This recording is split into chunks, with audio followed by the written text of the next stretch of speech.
श्री हरि विष्णु, राधे राधे। दोस्तों, आप सभी का मेरे चैनल में बहुत बहुत स्वागत है। आज हम आपके लिए पूर्णमासी व्रत कथा लेकर आए हैं। कथा पूरी सुनिएगा और अच्छी लगे तो प्लीज़ लाइक, चैनल को सब्सक्राइब जरूर कीजिएगा। द्वापर युग में एक बार माता यशोदा ने अपने पुत्र भगवान श्री कृष्ण से कहा, हे कृष्ण, तुम संसार के रचयिता और पालनहार हो। आज मुझे कोई ऐसा उपाय बताओ जिसके करने से स्त्रियों को सौभाग्य की प्राप्ति होती है, साथ ही उनकी सभी मनोकामनाएं पूर्ण होती हैं। तब श्री कृष्ण ने कहा, हे माता, मैं आपको एक अचूक उपाय विस्तार से बताता हूँ। स्त्रियों को सौभाग्य की प्राप्ति के लिए 32 पूर्णमासियों का व्रत करना चाहिए। इस धरती पर एक राजा थे जिनका नाम चंद्रहास था। वे अनेक प्रकार के रत्नों से परिपूर्ण कातिका नाम की नगरी पर राज करते थे। उसी नगरी में एक धनेश्वर नाम का ब्राह्मण था जिसकी स्त्री अति सुशील और रूपवती थी। उस ब्राह्मण के घर में धन धान आदि की कमी नहीं थी, लेकिन उसकी कोई संतान न होने की वजह से वह दुखी रहता था। एक दिन उस नगरी में एक तपस्वी आया। वह तपस्वी उस ब्राह्मण के घर को छोड़कर सभी घरों से भिक्षा लेता और अपना पेट भरता। एक दिन तपस्वी भिक्षान्न को प्रेम पूर्वक खा रहा था कि ब्राह्मण धनेश्वर ने योगी को यह सब कार्य करते देख लिया। धनेश्वर योगी के पास जाकर बोला, महात्मा, आप सभी घरों से भिक्षा लेते हैं लेकिन मेरे घर कभी नहीं आते। मैं इसका कारण जानना चाहता हूँ। योगी ने कहा कि निसंतान के घर की भीख पतितों के अन्न के तुल्य होती है और ऐसे में जो भी पतितों का अन्न खाता है वह भी पतित हो जाता है। चूंकि तुम निसंतान हो इसलिए मैं तुम्हारे घर की भिक्षा नहीं लेता हूँ। योगी की इस बात से धनेश्वर को बहुत दुख हुआ और वह योगी के पैरों पर गिरकर कहने लगा, हे महाराज, कृपया करके मुझको पुत्र प्राप्ति का उपाय बताइए। मैं पुत्र न होने के कारण बहुत दुखी रहता हूँ। सब कुछ होते हुए मैं खुश नहीं हूँ। आप मेरे इस दुख को दूर करने का उपाय बताएं। यह सुनकर योगी कहने लगा, हे ब्राह्मण, तुम चंडी की आराधना करो। योगी के कहे अनुसार धनेश्वर ने वन में जाकर चंडी की उपासना की और उपवास किया। चंडी ने 16वें दिन उसे सपने में आकर दर्शन दिए और कहा, हे धनेश्वर, तेरे पुत्र होगा, लेकिन वह 16 वर्ष की आयु तक ही जीवित रहेगा। लेकिन यदि तुम दोनों स्त्री पुरुष 32 पूर्णमासियों का व्रत करोगे तो वह दीर्घायु प्राप्त करेगा। प्रातःकाल तुम्हें इस स्थान के समीप ही एक आम का वृक्ष दिखेगा। उस पर चढ़कर एक फल तोड़कर शीघ्र ही अपने घर लाना और फल अपनी स्त्री को खिला देना। ऋतु स्नान के बाद वह स्वच्छ होकर भगवान शंकर का ध्यान करके उस फल को खा लेगी। तब भगवान की कृपा से उसको गर्भ हो जाएगा।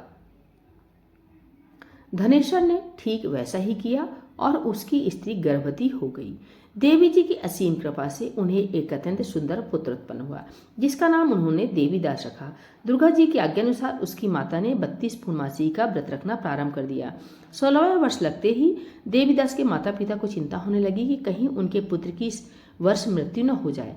धनेश्वर ने देवीदास के मामा को बुलाया और कहा कि देवीदास 1 वर्ष तक काशी में जाकर विद्याध्ययन करे, ऐसी हमारी इच्छा है।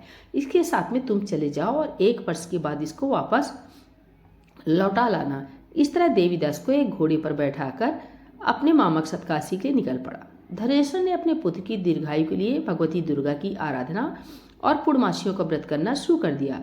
इस प्रकार 32 पूर्णमासी का व्रत पूरा किया। कुछ समय बाद मामा और भांजा किसी नगर में एक रात बिताने के लिए ठहरे हुए थे। उस दिन उस गांव में एक ब्राह्मण की कन्या का विवाह होने वाला था और जिस धर्मशाला में वर की उसकी बारात ठहरी थी वहीं देवी द्वारा उसके मामा भी ठहरे हुए थे। संयोग से कन्या को तेल आदि चढ़ाकर मंडप आदि का कृत्य किया गया तो लगने के समय वर को धनुर्वात हो गया। तब वर के पिता की नज़र देवीदास पर पड़ी और उन्होंने सोचा कि मेरे पुत्र जैसा ही सुंदर है, मैं क्यों ना उनके साथ ही कन्या का लग्न करा दूं और बाद में विवाह के अन्य कार्य मेरे लड़के के साथ हो जाएंगे।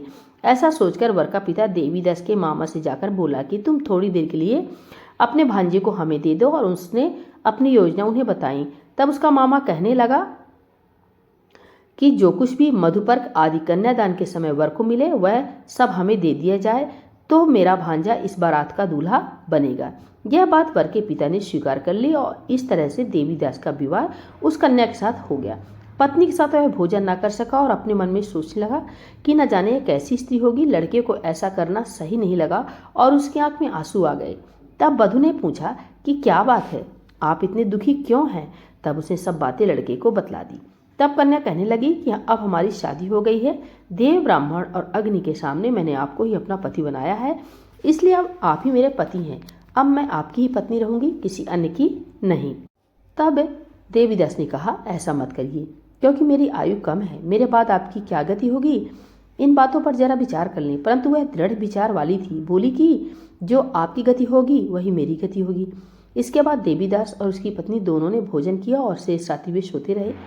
प्रातःकाल देवीदास ने अपनी पत्नी को एक अंगूठी दी, एक रुमाल दिया और बोला, हे विप्रे, हे प्रिय, इसे लो और संकेत समझकर स्तरचित हो जाओ। यदि मैं जीवित रहा तो अवश्य वापस आऊंगा, वरना समझ लेना मेरी मृत्यु हो गई। प्रातःकाल जब शादी के कार्य पूरा होने के बाद सब बाराती मंडप में आए तो कन्या ने अपने पिता से कहा कि यह मेरा पति नहीं है, और पूरी बात अपने पिता को बता दी। बारात वापस चली गई। इस प्रकार देवीदास काशी चला गया। कुछ समय बाद काल से प्रेरित होकर एक सर्प रात्रि के समय देवीदास को डसने के लिए वहां पर आया, परंतु व्रत के प्रभाव से उसको काट न सका, क्योंकि पहले ही उसकी माता ने 32 पूर्णिमा का व्रत कर लिया था। इसके बाद मध्याह्न के समय स्वयं काल वहां आकर देवीदास के शरीर से उसके प्राणों को निकालने का प्रयत्न करने लगा, जिससे वह मूर्छित होकर पृथ्वी पर गिर पड़ा। उसी समय पार्वती जी ने श्री शंकर जी वहां पर आ गए।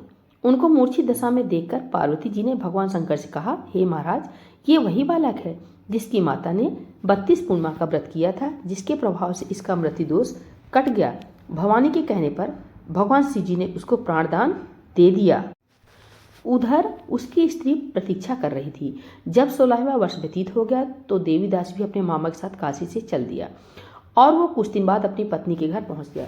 लड़की के पिता ने खूब धन के साथ अपनी पुत्री को उसके साथ विदा किया।